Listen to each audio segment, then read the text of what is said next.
Hello, and welcome to a new episode of The Career Changers. Our guest today is Benjamin Stimpson, Integrative Therapist, Spiritual Director, published author, educator, and podcaster. His recent book, Ancestral Whispers, A Guide to Building Ancestral Veneration Practices, is all about ancestral work, looking at and understanding family patterns and working with genograms. Today, we will talk about his experience looking back 5 generations as part of a genogram project and how each of us is impacted by our ancestors' history in our career choices. Hi, Benjamin. Thank you so much for joining us. Hello. Hello. Thank you. Thank you for having me. I'm looking forward to this. Me too. So interested in this topic. But first of all, let's start with your career. So the question we asked to all of our guests, what was your dream job when you were a child?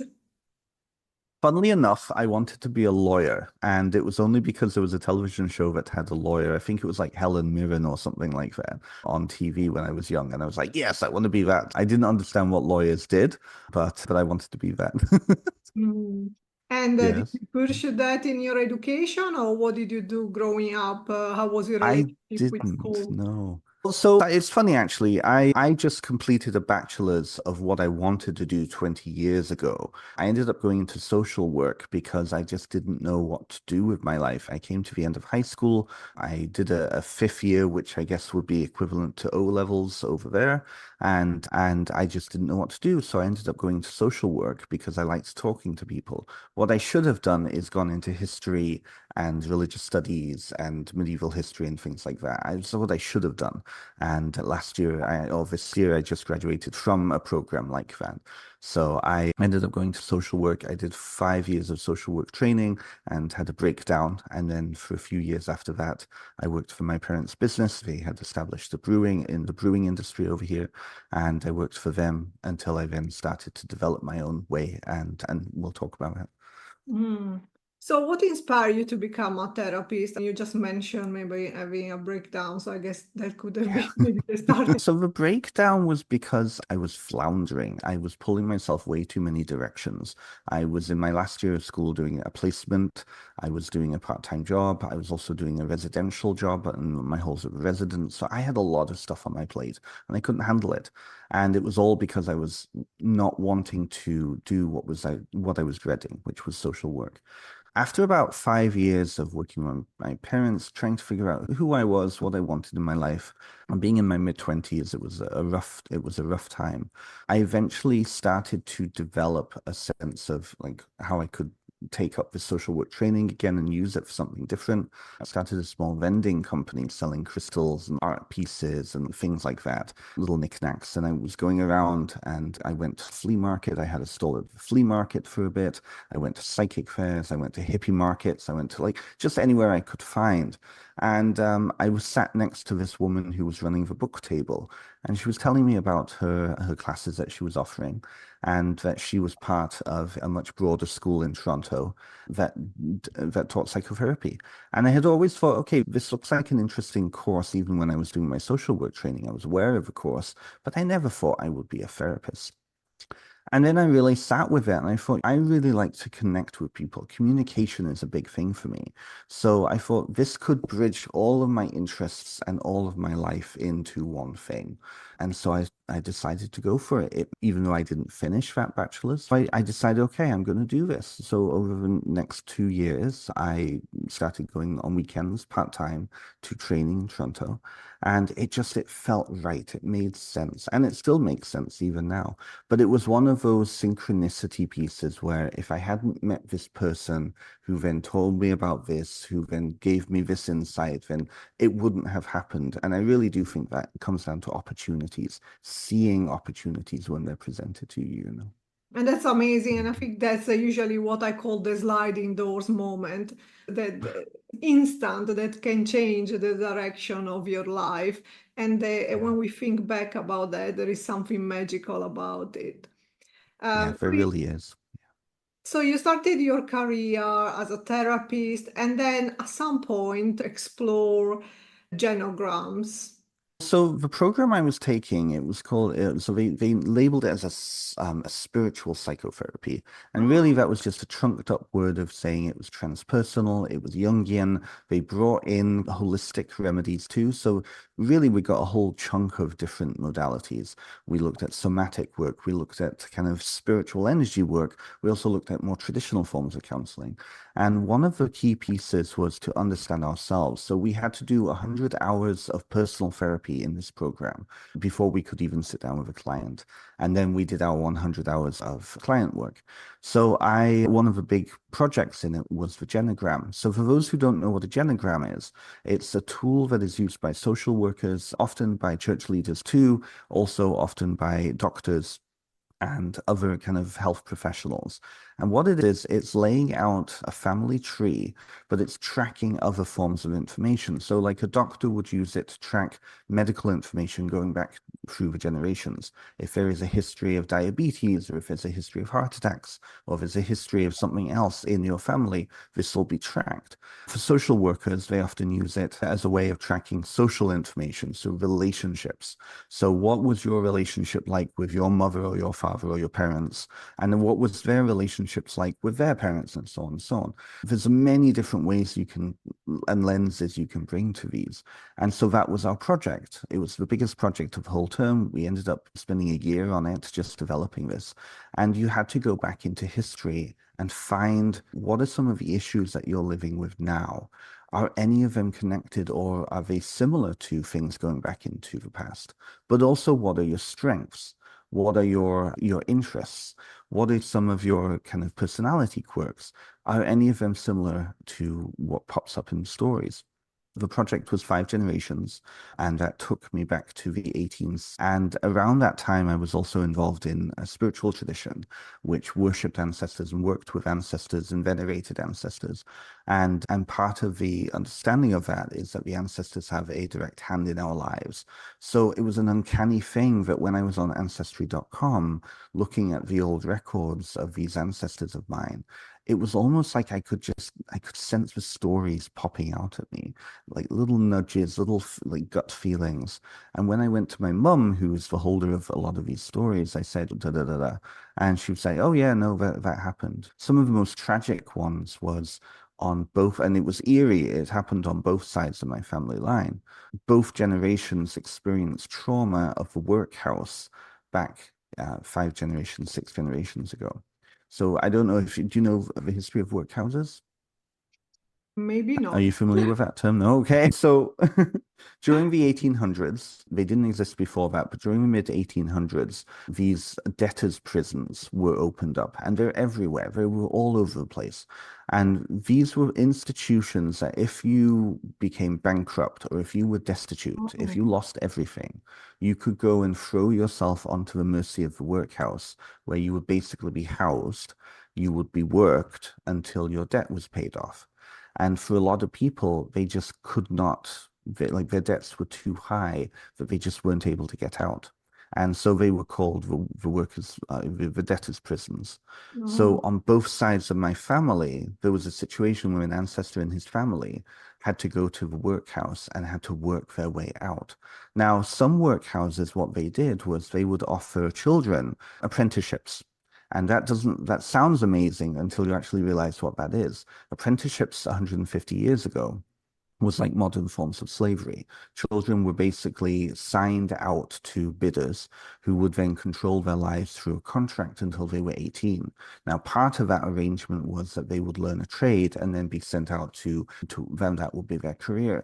But until that time, their kind of the master that they were living under was literally their master. And that was one of the experience of both sides of the family. So there was an interesting kind of story developed around work. And when I thought about that and looked at the history of that, and then thought about what I grew up with, one of the biggest kind of cultural pieces in my family is don't accept charity from strangers, don't impose on people. Be a self-made person, right? Don't take too much because we don't want people to think we're poor. Ridiculous things like that. But really underlining was that entrepreneurial spirit. Be a self-made person because that's how you gain freedom. And that word freedom is okay. That goes right back to those debtors' prisons. That goes right back to those ancestors. And when I look at all along the family line, all the way down to me, those 5, 6 generations, every single one of them, or at least my paternal line, was a self-made person. Self-employed plumbers, self-employed shoemakers, self-employed business people. Back in the 1910s, during the First World War, both my grandfathers on both sides, or great-grandfathers on both sides, were involved in the black market up in Yorkshire. Right. So this entrepreneurial spirit has come down to my own family, and my mum and dad came together and they've been in business together for 40, 50 years. So it's an interesting thing of how those connections are. And I can see then how through the family culture, that sense of you need to become a self-made person, you need to have your own business, don't work for the man is a big, strong thing. Oh, it's such an interesting conversation. Yeah. And one of the reasons I wanted to cover this topic is because it's not covered enough. It's really hard to find anything about it. But I think there is so much about personal development, psychology, but sometimes we may reach a limit. We may feel that there is something and we cannot go further than that. Mhm. And it may be that it's our family history because we consciously or subconsciously repeat patterns that happen in our families. So, in your Yes. experience, how can you help our listeners to understand if they are consciously or unconsciously following a path set by their ancestors in their careers, in this case?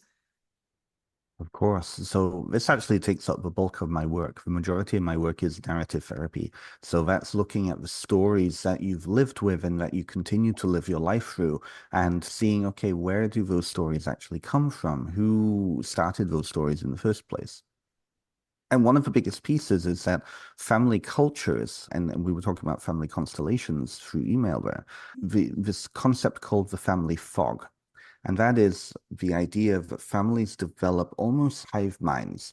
They develop in such a way, and the rules and the unspoken assumptions and expectations develop in such a way so that the family unit can continue and thrive. At least that's the concept of it. Many times families become dysfunctional because something goes wrong. There are external pressures or there are internal pressures, right? Sometimes mental illness is a factor. Sometimes the ego trips of parents or children become a factor, right? Whatever happens, the family doesn't necessarily stay healthy. And that's across the board. I've never met a fully healthy family. There's always something that is unhealthy about a family dynamic. And what can often happen is those stories are developed in such a way for roles to be maintained. So in every family unit, and you can see this even in friend units too. If you look at your friend units, you ask yourself, what role am I in this friend unit? What place am I in this frame unit? Who am I in this? And in families, we're often assigned those very young. A classic example of this would be birth order, right? You've got firstborn children where all of the pressure to be perfect is placed on them. You've got second children who are like spares. They're ghost children. They are not paid attention to. They often start to develop issues. At least this is from the theory. And then you've got the babies. You've got the mascots of the family. And these are children who will always be children. Doesn't matter if they're 48 and have a huge big beard and have gone through several divorces. They are always the child in the situation because they need to be, in their parents' eyes, they need to be the mascot. They need to be the perfect little baby, right? I think it's easiest we can see these roles when we step into our family units and then step out of them, right? If you've ever experienced a case where in your regular life outside of your family, you are a certain way, and then you go home and suddenly you're the 15-year-old again, right? Especially if you've got siblings, then the family fog has you. You're in that family culture, you're doing what you're expected to be doing. Oftentimes, people will find themselves when they start to break away from that, becoming the black sheep of the family or being really heavily punished. And the punishment can be in the form of gaslighting, it can be in the form of threats, it can be in the form of withdrawal of love also, and that can often happen. More healthy family units are adaptive enough that they can just allow their children to go, right? They then reform, they go through their own process. Parents will find their own process, they'll separate, and then they can relate to their children as adults. those people who can't relate to their adult children as adults and have to relate to them as children still, those are often indicative of unhealthy family dynamics, right? So for listeners here, a lot of this is very unconscious. So it becomes not a guessing game, but it becomes almost like a detective game. You have to look at the clues in your own life, right? And this is a really strong one. People who grow up with really strong narcissistic mothers or fathers or parents will and then they have children, they'll often hear their parent come out of their own mouth when their own kid is acting up, right? And that's then a moment of, I don't want to become like my mom. I don't want to become like my dad. This is not who I want to be. At that moment, then, that's the clue to the dynamic. Okay, I need to figure this out for myself, right? So then it just extends outwards, right? And I know I've been going on a little bit, but it's really complex, really situation. It starts to extend outwards. We start to pick this up in our relationships with our friends, in our romantic relationships, in our relationships with people who remind us of our parents. Sometimes you meet somebody who really irks you and you don't know why. And when you trace back, it often comes back to somebody who hurt you in your life, or there was some authority figure that was like making you feel small. This is often a parent, right? And so then you become really annoyed and you project onto that person. Whenever we become annoyed at somebody, the question we need to ask ourselves is, are we becoming annoyed because of what they're doing right now? Or are we becoming annoyed because it's actually we're relating to someone in our past, right? That's a really good question to ask. So I hope that answered the question. It's a really complex thing. Yeah, but it's very interesting. Thank you for explaining in this way to our listeners, because of course there are so many topics around it and everything is interconnected. So what can someone do to overcome what is holding them back and pursue what is their unique calling? I can only really speak for me. With my journey to this, it was having the courage to step into my interests. And half of that was to ignore the critic in my head. So there's this other theory about personalities and this idea of the critic that we constantly exist with. And oftentimes those critics are the voices of our parents. Oh, don't do that. Don't color your hair that way. People will laugh at you. Or don't wear that. People will think you're poor, right? Those are particularly things I've heard when I was a kid. The courage to be able to step out of that is the big first step, right? But by the time that has happened, you've already dismissed what that criticism was. So it really is that idea of understanding what the criticism actually is and where it came from. And if it didn't come from you and your senses and your way of looking at the world, and it came from somebody else, dropping it is a big first step. And then when you step in, it's almost like muscle memory in many ways. When you step into making decisions for your own life without feeding fear or without feeding criticism from somebody else, you begin to develop a much broader sense of what you want because you're allowing yourself to even think of what do you want, right? With me, for example, so in the 2019, I graduated my program literally September. 4 months later, what happened? The global pandemic happened. I lost all of my clients because they couldn't afford to pay me. So I'm like, oh, what do I do? So I decided I have time. I've always wanted to be a writer, but that's all. I've always held myself back because nobody in my life, especially my parents, would appreciate what I was hoping to do. They wouldn't appreciate that skill for me, and they would just dismiss it. Mm. So I got to a point where I was like, why not? Why not? Why not? So I wrote a book all on ancestry work. And I speak about my genogram work in that too, right? Having gone through that process and actually being graded on it and having a high grade, that was a big boost for me. I was like, wow, yeah, this is like this 30-page long project has been graded at 90%. That's pretty good, right? That was the ego boost that I needed to be like, okay, I can sit down and I can write a book. So I started writing a book. I wrote a book, 8 months, and then sent it to a publisher, and they published it. Now, that being said, I had connections. I was networking too. This is where your friends can come in.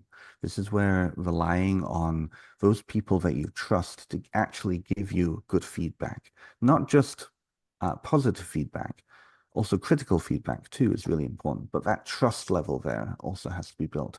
And a lot of times people who are coming from a place of lack of self-esteem, being held back by their own stuff, generally don't have strong connections with other people because they haven't trusted that those people won't hurt them, right?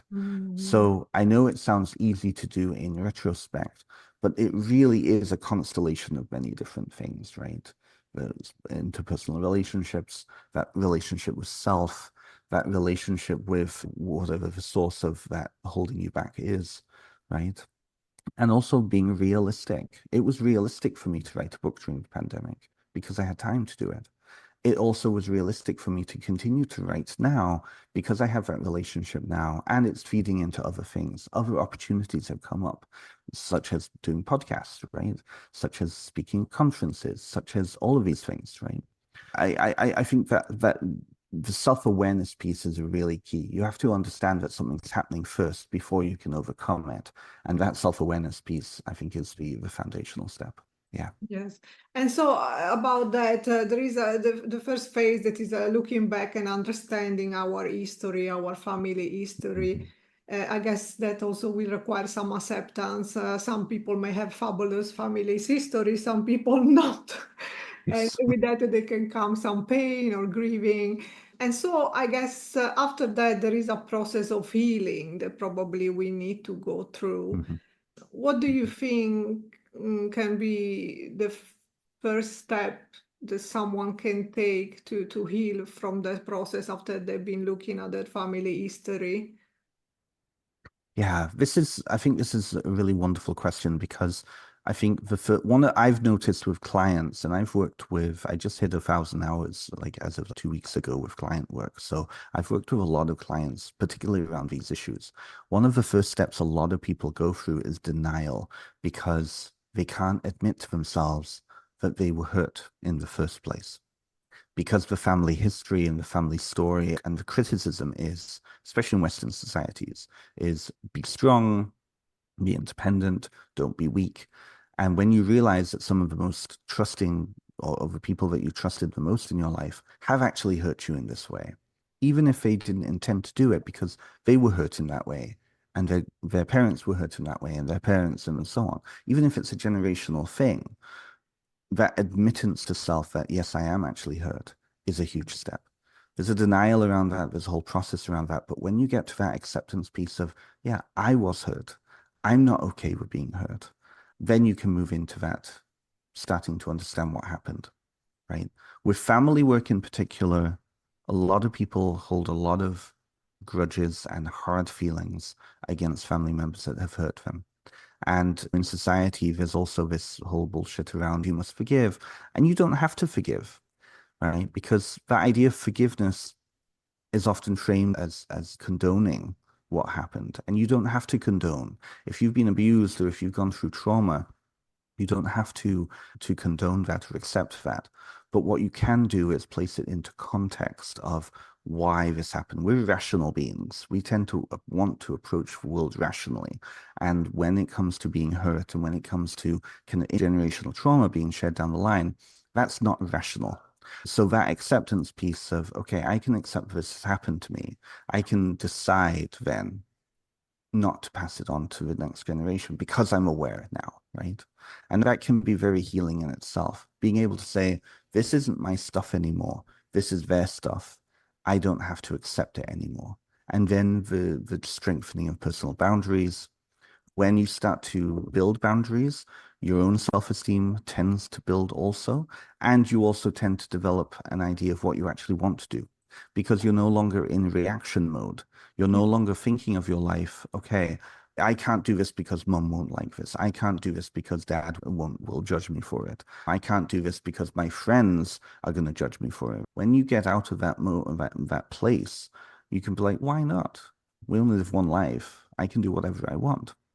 And then you can start to make decisions. The more you go into that decisions for you mode, out the decisions around your responsibilities, if you have a family, right? The more you're able to gauge, okay, what is actually realistic for me?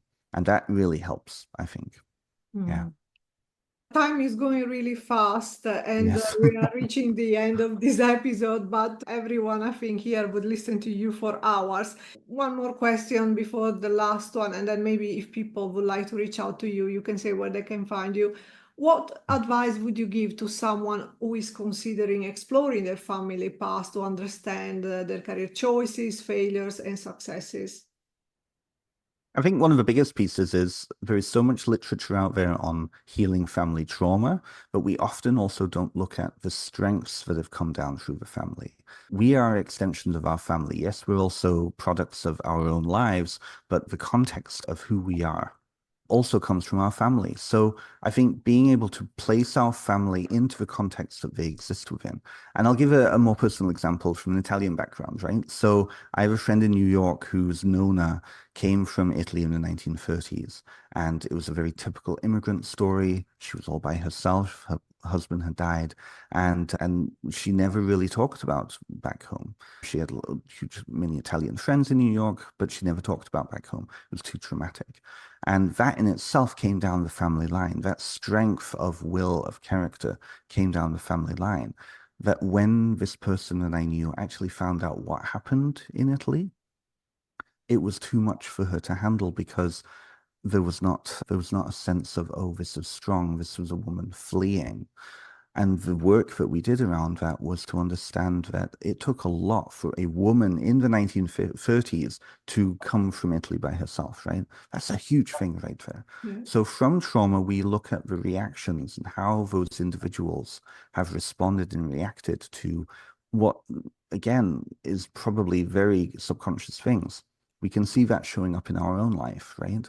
And we can we can touch into that, right? We can put aside all the grief and the pain and the trauma, and we can touch in on the strengths that show up in us.